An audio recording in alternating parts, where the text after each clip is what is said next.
president is only the holder of power for a given period of time. And alternation in power is the very essence of democracy. And for us, ladies and gentlemen, we very much cherish our democracy and view it as a vibrant democracy anchored on solid institutions. I will hand over the presidency to my successor with the peace of mind of having fulfilled my duty. In Brazil today, we can look back in hindsight and see just how much we have managed to do in so little time in my administration. We have rejected and said no to populism and overcome the worst recession in our history, a recession with severe consequences to society, especially to the poor or the poorer in society. We have also repositioned government accounts in a responsible trajectory and restored economic credibility. We are growing again and creating jobs again. Social programs that were previously threatened by lack of proper controls in government spending were preserved and are now being expanded. We have therefore put Brazil back on the development track.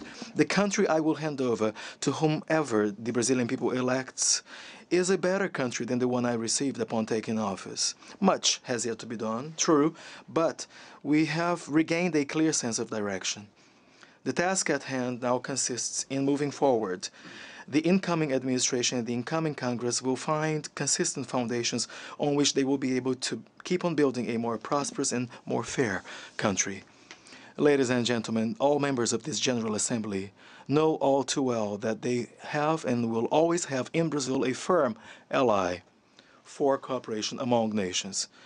A country that, in view of isolationism, proposes more openness and more integration. A country that, in view of intolerance... All right, so we are listening to the Brazilian president there, Michel Temer, delivering her speech at the debate at the 73rd session of the United Nations General Assembly. It's well and truly underway now. Yeah, no, certainly. And the next person, of course, to give his speech is the U.S. President Donald Trump. And I suppose many people are looking forward to what he's got to say. Yes, indeed. A little bit later on, we're going to be hearing from the president of Rwanda, Paul Kagame. But first, let's catch up very quickly with the headlines, and then we'll get back there to greet Donald Trump. And the headlines for this hour, as we have said, heads of state arrive for the first day of the United Nations General Assembly debate. The SABC is briefing Parliament's Communications Committee on its turnaround strategy. This in the face of the corporation's dire financial situation and looming retrenchments of staff. Travel regulations for foreign minors traveling to South Africa have been eased as parental consent is no longer a requirement.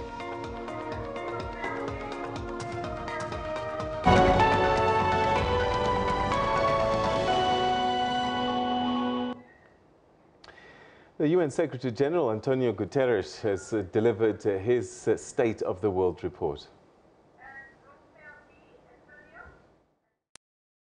Our world is suffering from a bad case of trust deficit disorder.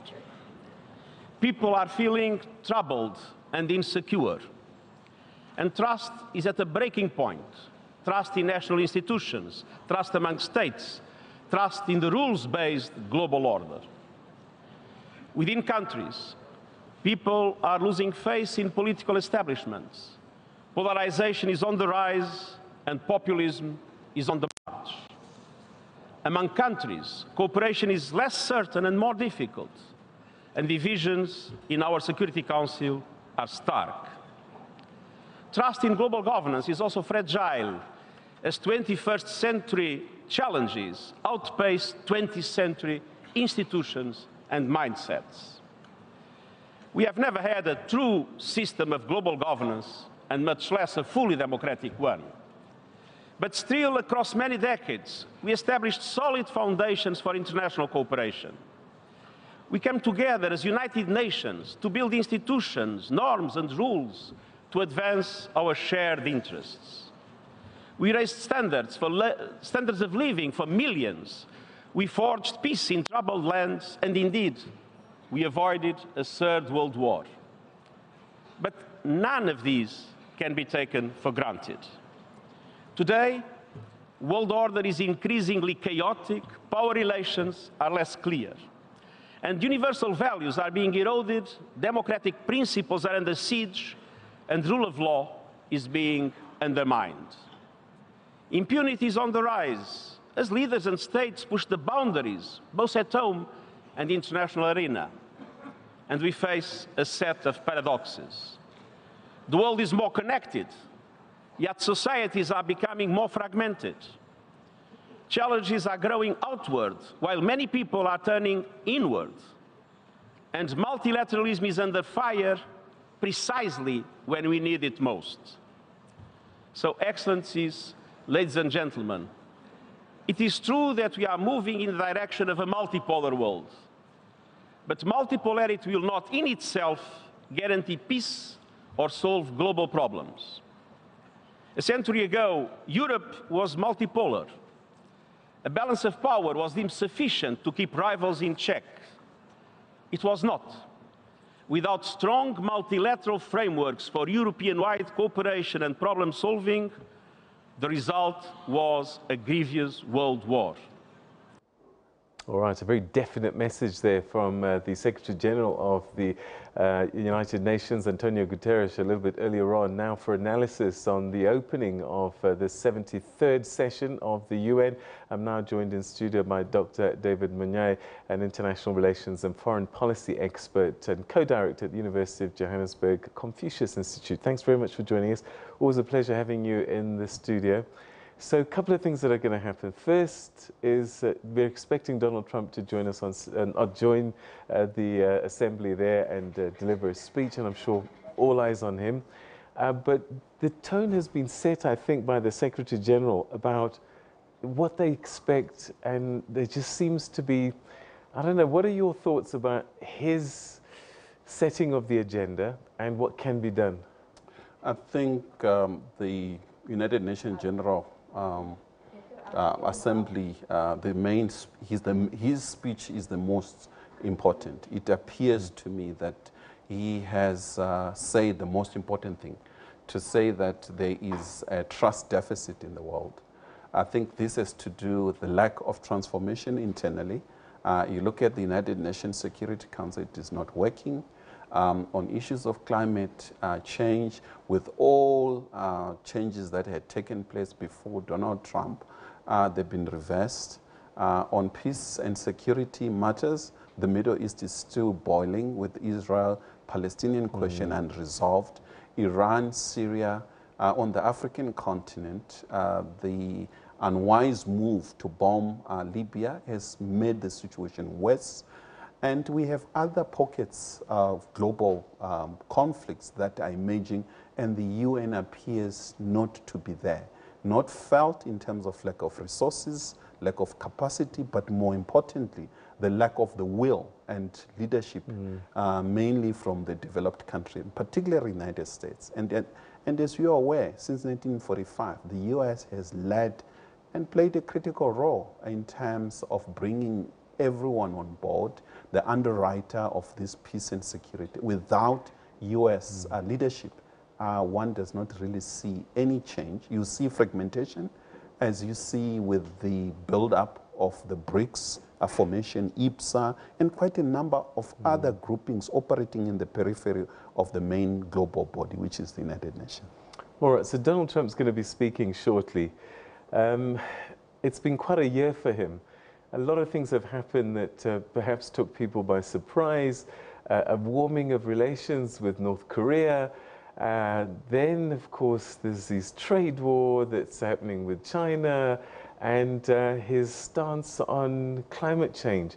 So what might he say when there are a lot of people watching his speech today? I think he's going to continue and strengthening and try to prove to the world that he is America first. It's a workable and it's bringing good results, not just to the United States, but to the world. And I hate to say this, he has done extremely well when it comes to the peninsula, North and South Korea. I think there has been some movements which all other better head of states of the US have failed to do and move that part. However, the damage he has caused, it is irreparable when it comes to global trade. The entire WTO is now in question. One wonders if it will really recover from a Donald Trump. The European Union, the main ally of the US, is going on its own without the support of the US. The conflict with Russia is worsening, and you see all these military demonstrations in the US, partly with closer to Russia borders, as well as Russia itself with China. They've been showing, preparing for war. Therefore, I think the entire global atmosphere is in a worse situation, that it is prone to conflicts, and one social security and individual security, and what's important for their family to have a roof over their head. This is a mission that we have called a home for everyone. And then there's the last phase of gratitude, so that our elders can enjoy their latter years in the knowledge that they live in a society that is grateful for everything they have done, that they're surrounded by love, company, and care, so that these years are truly their best years. Someone asked me once, what gave rise to this thinking? And I answered several times, perhaps, I answered. Sí, quizá. Yes, perhaps. Quizá porque Perhaps viví, I nací, was mi born niñez en and la I Amazonía, lived as a en el child in the pulmón del Amazon mundo. region, in the Yo lungs of the nací planet. en el corazón de la I Amazonía, was born in the en heart el of the pulmón del Amazon mundo, region, en el bosque lungs of the húmedo planet, in the tropical most más megadiverso del planeta. mega-diverse tropical Ahí forest in conocí the los world. profundos problemas de una There I región got to abandonada. know Pude palpar lo precaria que puede deep-rooted ser la problems salud of y la those who are vida abandoned, en una how realidad sin precarious coberturas life and mínimas health can be para los without seres even humanos. minimal Muchos coverage for niños human beings. morían Many y children muchas there madres died, and many perecían mothers con ellos. perished with them. En el marco de esta Asamblea General in the se framework of tratarán this General al más Assembly, alto nivel we dos will temas fundamentales. examine two fundamental Respecto de la topics at salud, the highest level la lucha contra la tuberculosis y el the embate area of de las health, that enfermedades is combating no tuberculosis transmisibles. and the Es mi onslaught deseo, of non-communicable el compromiso diseases. de todos, It is my y en desire, particular de Ecuador, the que de estas commitment of all, and in discusiones particular se of desprendan Ecuador, acuerdos that y these discussions compromisos give de acciones rise to concretas. agreements and Es commitments to escandaloso, concrete actions. injusto It is e inmoral. scandalous, unjust, and immoral. Escandaloso, injusto e inmoral. Que el Scandalous, acceso a unjust, and immoral, I medicamentos que repeat, that salvan vidas access to muchas veces se medication vea that can save limitado lives porque se often is limited privilegia la propiedad privilege intelectual y las is ganancias de las grandes granted to intellectual farmacéuticas en lugar property and del profits derecho of que major tienen pharmaceutical todos los seres companies. humanos a la salud. In Es en este tipo de instead of the discusión right to health que that la every ONU individual has. cobra It is this sentido kind of discussion, en el and this kind diario of vivir discussion that the de los UN ciudadanos takes on del meaning, mundo.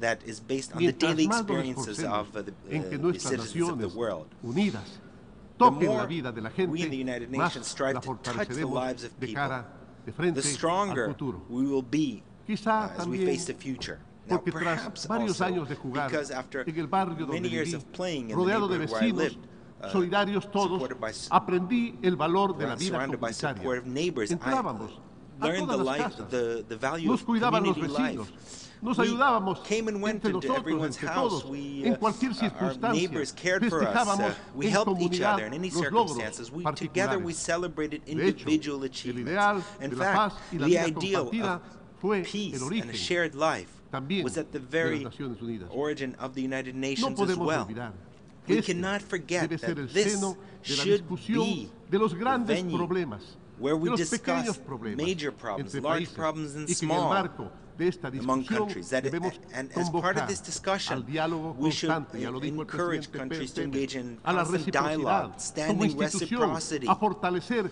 el encourage them to strengthen multilateralismo, a multilateralism, escucharnos, to a dialogar, listen to pero each other, sobre to todo, engage in vuelvo a dialogue. But recalcar, what's a important, escuchar and I want to a quienes underscore, viven to las situaciones que queremos hear analizar, those who tratar y find solucionar. themselves in situations that we want Quizá, to examine, también quizá, deal with, and resolve. porque cuando fui Another joven, perhaps veía mi is situación perhaps when I was y la de otros young, compañeros I looked at my situation and compared it with those of some of my friends who had excellent ideas, but they didn't have neither the knowledge nor the ability to carry through on their endeavors. And so we experienced the anguish of not having startup capital for our businesses, and we spent long nights before paying monthly bills, trying to invent where to get the money to meet our obligations to our employees. We learned from personal experience not to allow others to underestimate us for being young people. We learned the decisive role of private initiative. We understood that entrepreneurship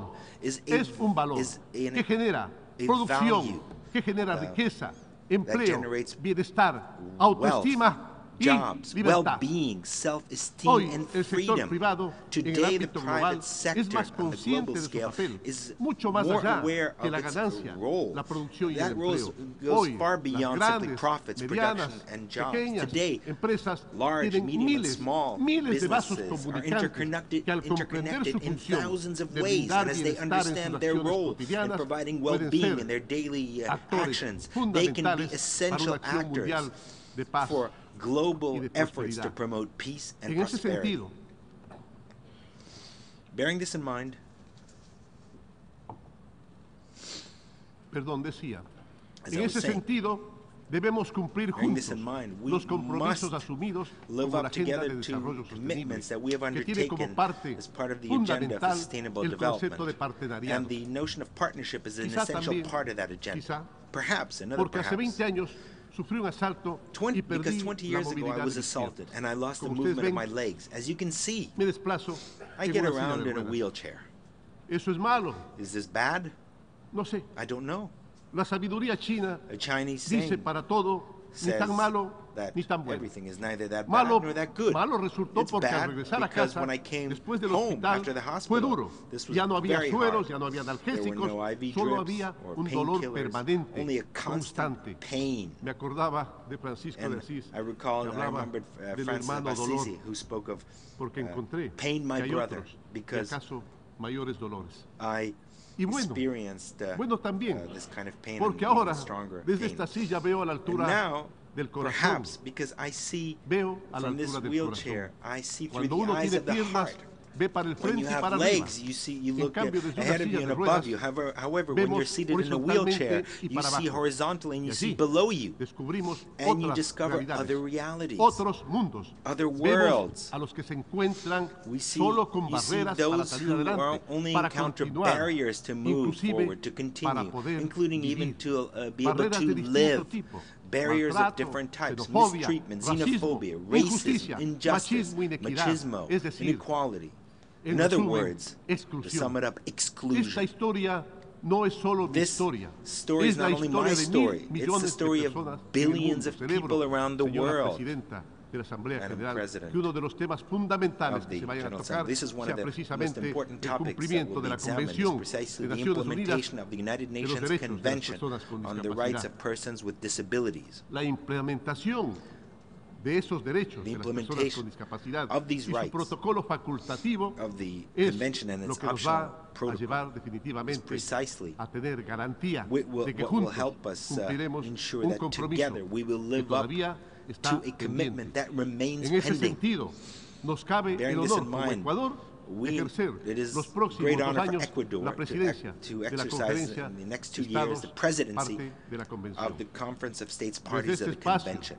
aportaremos Now, a la in this forum, promoción y we protección de los will, derechos de las personas con discapacidad, ensure that para que los promotion and esfuerzos protection of realizados individuals with sean disability, para alcanzar una mejor that we step up our accesibilidad, efforts to do que se that, to make sure multiplique that para que seamos we unas increase naciones accessibility, unidas, realmente so that inclusivas. we become a No truly hablamos inclusive solamente de la United Nations. accesibilidad And we're not física, talking about only sino physical de que las accessibility, personas con but also discapacidad so that y sus individuals derechos with disability sean tomados and their en rights cuenta are en taken todas into las account discusiones, in all resoluciones discussions, e resolutions, iniciativas de and Naciones Unidas. initiatives of the United Y Nations. And perhaps quizá también, as well, porque ahora